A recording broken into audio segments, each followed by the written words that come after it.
sister Samantha Markle, who joins me live from the US. Samantha, I have to say, this was one of the most nauseating, horrible things I've ever had. That Meghan Markle has lied about her age. Is she actually older? And there's a very big difference. It was deliberate. I hope you're having the best birthday you've ever had. Thank you for everything. I remember when she was born, big new addition to the family, and we just have a very young sister here. Is Megsy really lying about her age? Now, when you Google her, it says that she was born on the 4th of August 1981. And with today being her birthday, as of me recording this video, it's saying that she's 44 years old. What if one of the biggest royal narratives people have believed for years did not start inside the palace at all, but with Meghan Markle herself? It may sound hard to believe at first, but the more you examine it, the more questions it raises. For a long time, Samantha Markle has been speaking out and sharing small details that many people dismissed almost immediately. Now, some are beginning to ask whether those early comments were brushed aside far too fast. Samantha says there are parts of Meghan's public story that do not seem to fully match up. While the media presented Meghan as a polished, self-made Hollywood success, Samantha has questioned whether that version tells the whole truth. At first, she was not making a big scene about it. She simply pointed to small things that, in her view, did not quite fit together. What she told the royal family, what she told Harry, wouldn't have jived, wouldn't have been consistent with the truth. For royal family, you should be so thankful this woman wanted to leave. Think about it. Every birthday post, every milestone update, every carefully staged photo tied to a certain age. What if those numbers were not as simple as they looked? At this point, the issue goes beyond family conflict or old personal disputes. It becomes a question of timelines, dates, and details that, depending on how they are viewed, seem to create more questions than clear answers. This is where people really started paying attention. When Samantha first raised these points, many dismissed her right away. Some saw it as family drama, while others assumed it came from resentment. But as time passed, older photos, archived interviews, and public records began fueling new discussions online. Instead of ignoring it, more people started taking a closer look. To be clear, none of this is being claimed as proven fact.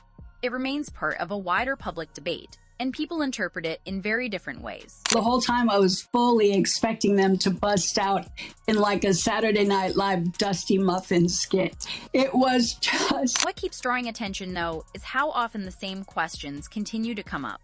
When one issue keeps resurfacing on its own, people naturally become more curious. Some people have noticed that parts of Meghan's past, including older interviews, school dates, and stories from her early years, do not always seem easy to match up perfectly. That does not prove anything on its own, but it does leave room for different opinions. In a time when everything is recorded, shared, and closely examined, even small gaps can quickly become major points of discussion.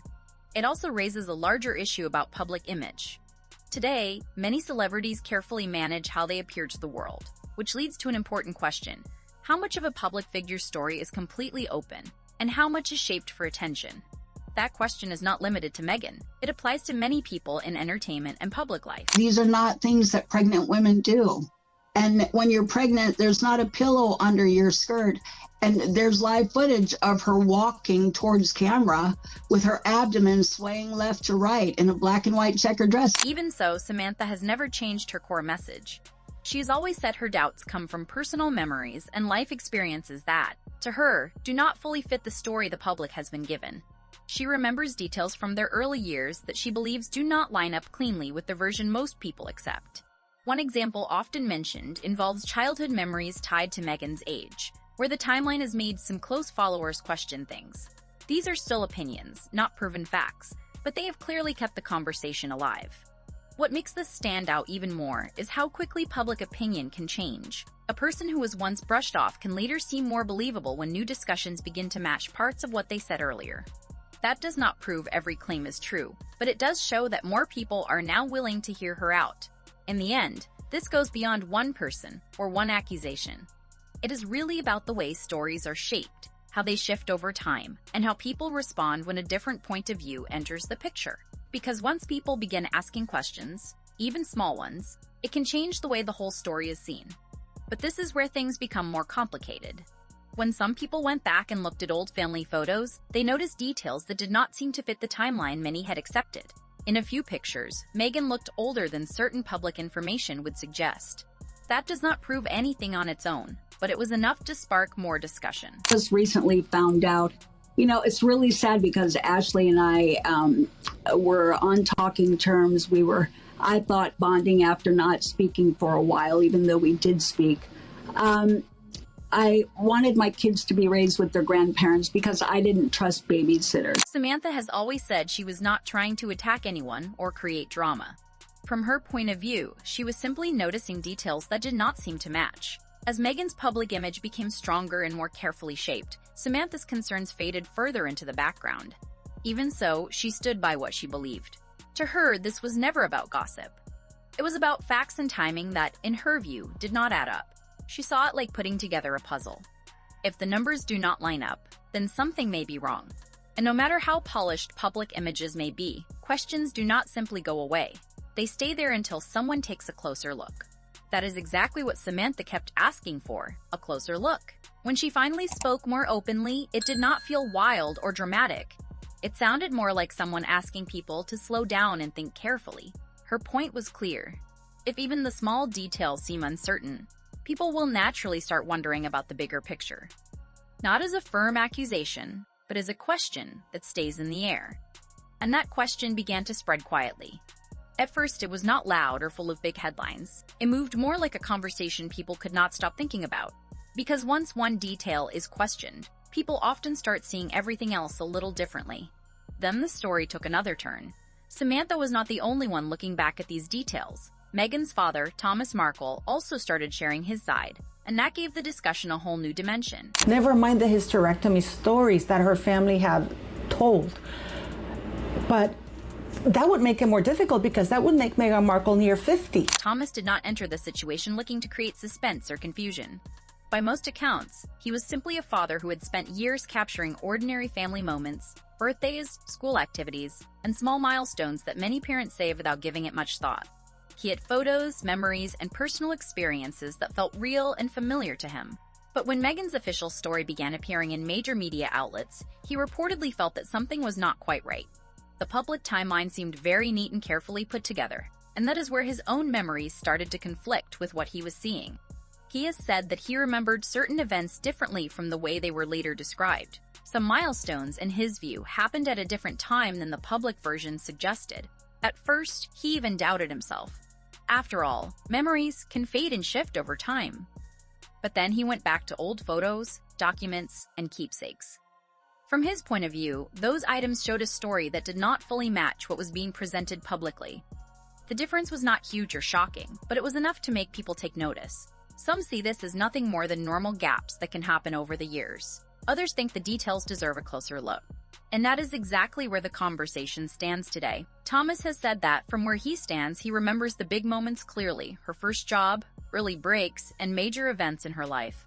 When he compares those memories with the timeline most people have seen, he feels there are gaps that are hard to overlook. None of this has been proven as fact. It all comes from personal memories and individual interpretation. She was trying to reach out to my dad's camp, but my brother and I are my dad's camp, and his phone number has never changed. His address has never changed.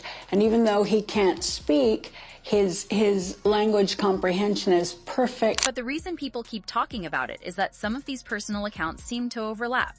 In the end, it becomes less about one single detail and more about how two versions of the same story can exist at once. And when those versions do not fully match, people naturally start to wonder. When Thomas carefully pointed out these differences, the response was far from supportive. Many people quickly brushed him off, saying he could be remembering things wrong or mixing up dates. But in his view, this was not simple confusion. These were memories connected to major life events, the kind people usually do not forget.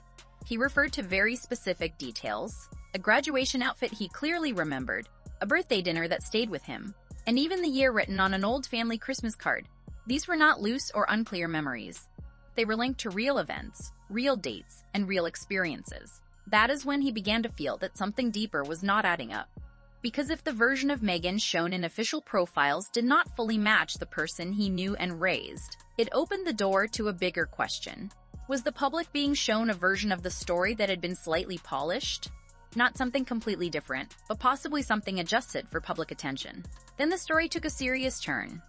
For a long time, many people said there was no real evidence, only personal memories, opinions, and family tension. But that changed when an old magazine from March 1997 began circulating online.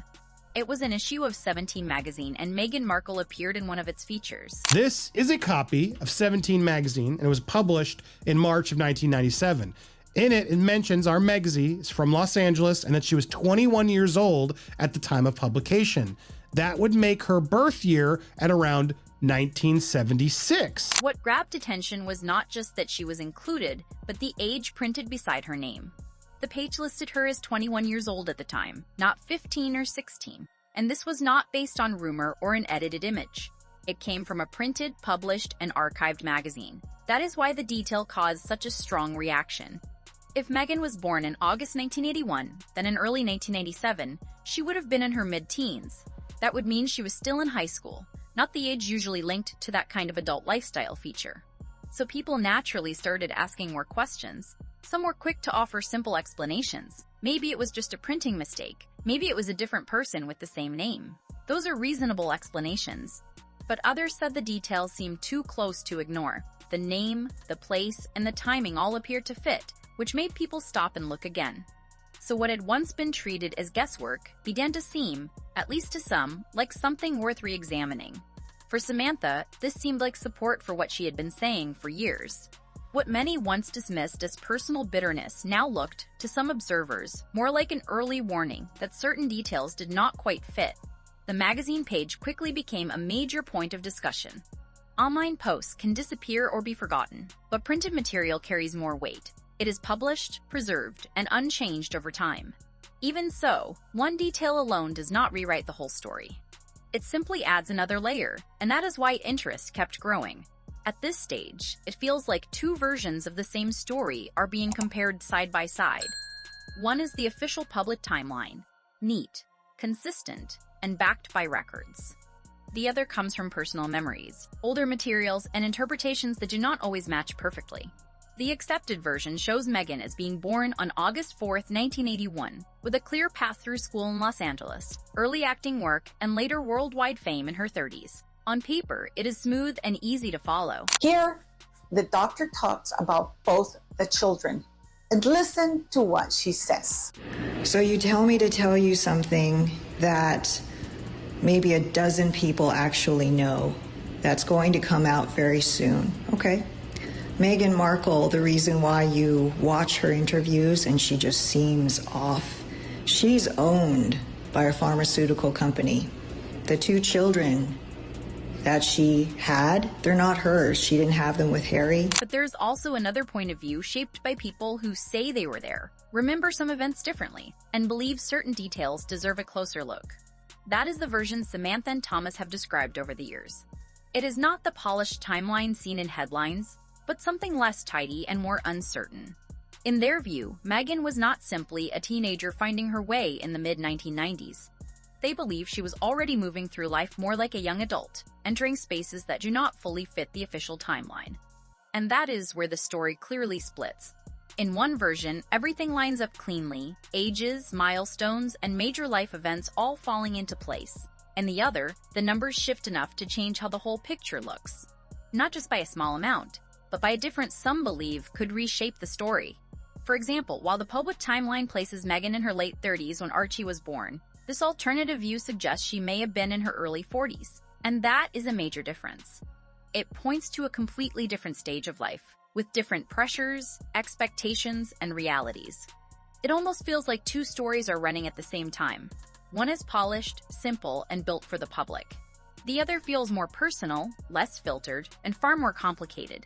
So naturally, people start wondering which version is closer to the truth. The official records are clear, and most people accept them. That is the version trusted by institutions and repeated by the media.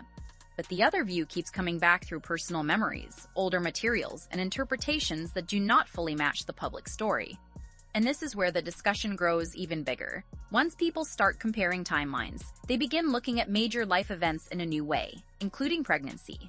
When Meghan's pregnancy was announced, it was presented as a happy and perfectly timed moment. The coverage was warm, the images were glowing, and everything appeared smooth and carefully managed. It looked like a picture-perfect chapter unfolding in public. but some people looked at it differently. If the alternative age theories were even partly true, that would place the pregnancy later in life than most people believed.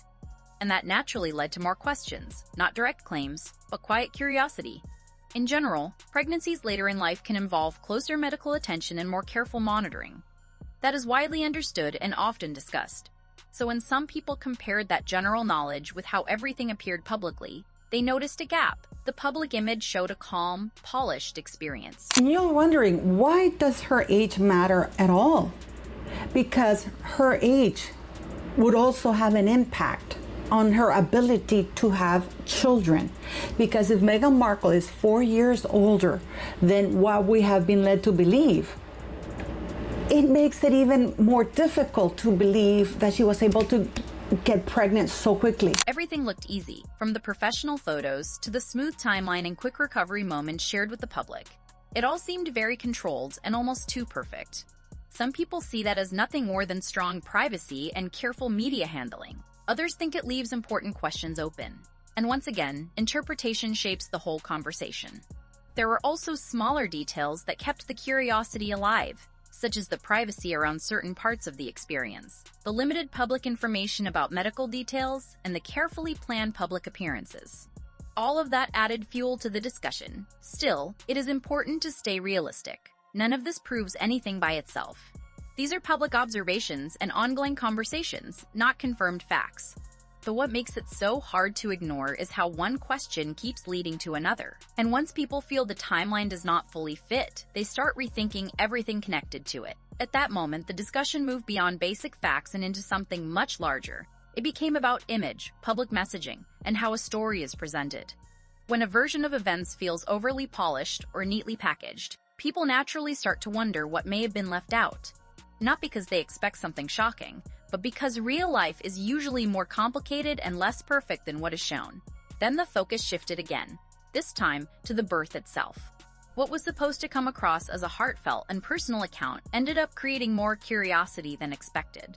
In Prince Harry's memoir, the scene was described as calm, private, and almost movie-like, with soft lighting, soothing music, and a peaceful mood from beginning to end. Meghan was portrayed as strong, steady, and in control the whole time. The story made the entire experience sound smooth and almost effortless. That is where people started to look more closely. Some medical professionals and informed readers noticed that parts of the description did not seem to fully line up with normal hospital routines. These were not direct accusations, but observations that raised fair questions. Even in a luxury maternity hospital, strict procedures still apply. For instance, after certain forms of anesthesia, patients are usually watched carefully for a while. Recovery is not normally immediate. Doctors and nurses typically monitor the patient to make sure everything is stable before discharge. So when the memoir suggested a very quick recovery and a fast exit, it stood out. In many hospitals, new mothers are expected to rest, regain strength, and be checked thoroughly before leaving. Yet the timeline in the book seemed unusually short, with Meghan recovering fast, appearing full of energy, and leaving soon afterward. That is what led many people to ask questions. Some thought the story may have been simplified to make it read better. Others believed some details may have been left out for privacy. Both ideas are possible, and neither has been proven. Still, when the timeline is examined step by step, it feels tighter than many expected. From the birth to recovery to getting ready to leave, everything appeared to happen in a very limited amount of time. There are also practical issues to consider. Leaving a secure hospital in central London requires planning, especially when transport, security, post-birth checks, and newborn care are all involved.